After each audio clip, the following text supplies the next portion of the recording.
Nagpahayag po si Pangulong Duterte na siya po ay baka mapilitan tumakbo, 'di ba? Kung may compelling reason. Alam niyo po, taktikahan po, eh, kaya mahina talaga 'to sa Subiri. Pero yung mga Duterte po, ang galing ng mga play nila ngayon, 'no? Kagabi, topic natin hinamon ni Bato, magpakalalaki ka. Galing 'no? Ang galing ng diskarte ni Bato 'no, magpakalalaki ka BBM. Sabihin mo kung papapasukin mo yang ICC o hindi. Bilib na bilib ako sa diskarte ng mga Duterte 'no. Tapos siyempre hindi nila puwedeng ignore 'yun. Ngayon hindi na makikipagtulungan ng gobyerno. Kumurap sila kay Bato. Ngayon naman, anong pronouncement ni Inday Sara? Tatakbo ko sa susunod na eleksyon. Pronouncement ni PRRD dun sa ano, baka tumakbo ko. Ibig sabihin, pinagdadalawang isip nila itong mga congressman at lahat ng mga politiko ngayon, magdalawang isip kayo. Kasi kung hindi nag-pronounce yang dalawa na yan, si Tatay Digong tsaka eto basa ko, nilalaro na nila yung utak ng mga ano na 'to, mind games na 'to ng mga Duterte. Kung ikaw congressman, teka muna puta, tatakbo na si Sara Duterte. Baka maging presidente yan, yari. 'Pag naging presidente yan, baka matandaan niya na nag-all out support ako rito kay Tambi. Yari ako, 'di ba? Hindi Sara versus Tambi yan. For president yan si Sara Duterte. Hindi yan pang congress lang. Magpe-presidente po yan. Inaano lang nila yan, kinukulta lang nila yung mga utak namin nito mga ating mga dakilang mambabatas at mga politiko na rin, 'no? Magdalawang isip kayo kasi tatakbo ako, 'no? Kung kayo sagad-sagad na sa paninira sa mga Duterte, akala nyo kami ay magpapahinga na lahat. Nagkakamali kayo. Yun yung gusto nating gusto nilang iparating. Kahit si Pangulong Duterte, if there is compelling reason to run, I will run, 'di ba? Tatakbo siya. Hindi dahil gusto niya sa politika, kundi dahil gusto niyang mapakinggan sa proper forum. Putya, okay na nga siya sa SMNI, tinanggal niyo pa yung SMNI.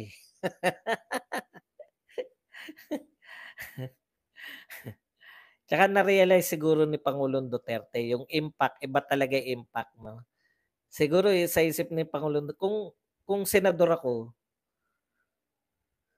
may impact yung bawat bitawan kong salita. Dito ang impact lang, parang pinalalakas ko lang loob ng aking mga supporter, 'di ba? Lakas ng loob ni Badong, putya. Buhay na naman tatay namin. Malalakas na loob ng mga DDS, mga kulto ni Digong at iba pang grupo na sumusuporta sa mga Duterte. Yun lang. Pero pag senador ka, syempre iba yun.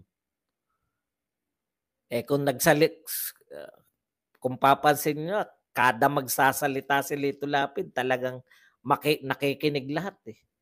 No? Hindi ba nagsasalita?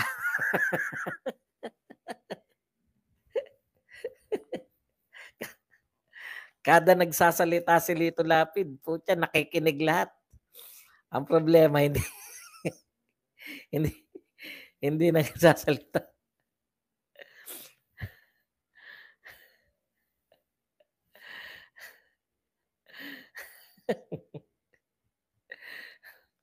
Ano pa ba? At tatapusin natin 'to, alam niyo, baka sabihin niyo naman hindi. In fairness, may mga project naman si Pangulong Marcos. Bigla na 'to. Baka sabihin niyo 'no, ito wala namang project. Yung 51 billion 'pag may nagtanong na lang. Asan na ba 'yan? Eto po. Eto. Excuse me po. Alam niyo, sabik na sabik yung ano, no, yung mga followers ni PBBM. Yung mga followers ni BBM sabik na sabik sa proyekto, no? Kasi kasasabi pa lang pinagyayabang na. Ito halimbawa. Take note 1998. Ayan, PBBM promised to fully rebuild NKTI. Ito yung National Kidney, ano yun, nakalimutan ko yung meaning ng T. Yan, tignan po ninyo. Asan na ba to? Bet wala yung pagyayabang. Ito. So kung walang BBM na presidente, walang makakaisip na i-rebuild ang NKTI, buti na lang talaga Marcos ang presidente. Napapakamot ng ulo ko eh. Alam mo, Ezra Kim, nakalagay PBBM promises to fully rebuild. Promises pa lang. Huwag muna kayong magyabang. Alam niyo yung sabik na sabik sila sa proyekto. Promise pa lang ni Marcos, pinagmamalaki na nila. Sa kawalan na may pagmamalaki. Promise, eto pa isa. Matatawa ka eh. Talagang gipit na gipit sa pagmamalaki, no? Ito pa isang ipinagmalaki na agad. Ito.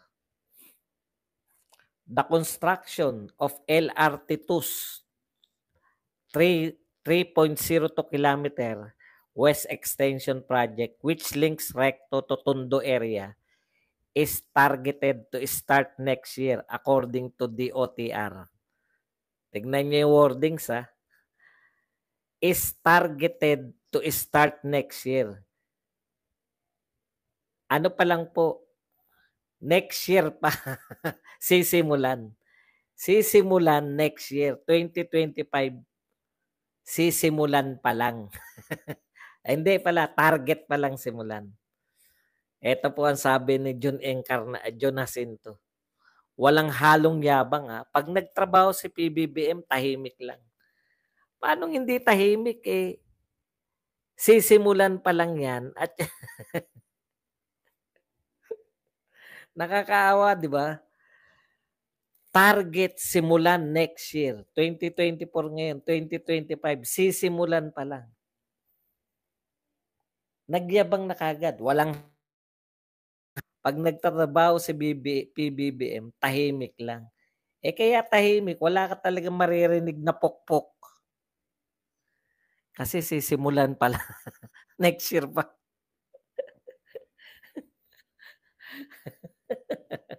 Hindi ba nakakatawa sila?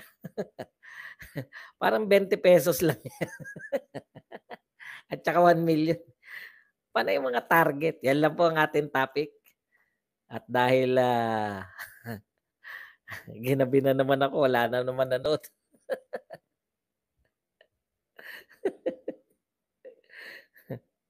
Wala na nanonood pala sa akin. Puta, baka gusto ko na itigil to. Okay. Hey, may sisimulan na. Ganun. Ang malupit doon, pinagyabang na. At saka ito, alam niyo ba kung gaano lang kalapit yung Recto papunta ng Tondo? Yung sinasabi, 3.02 kilometers. 3 kilometro lang po. Ang dagdag na itatayo sa dati ng LRT. 3 kilometro. Inang. Okay. Boss, sa sinabi ni BP, Sara, patungkol sa ICC, marami kayang naihi sa takot sa tindi ng sinabi niya, hindi ko kailangan ng Davao Death Squad. Sa bagay, kaya ko namang gawin. Sa bagay na kaya ko naman. Hindi na ba naisip? Di ba? Nananapak nga ako ng sheriff eh. Ang tindi, no? Nireview ko uli. Hindi lang po pala kasi dati isang sapak lang yung pinapakita eh. Puta, sunod-sunod. Sunod-sunod pala yung sapak na yun. Sabi ko, tindi talaga ito ni BP Sara.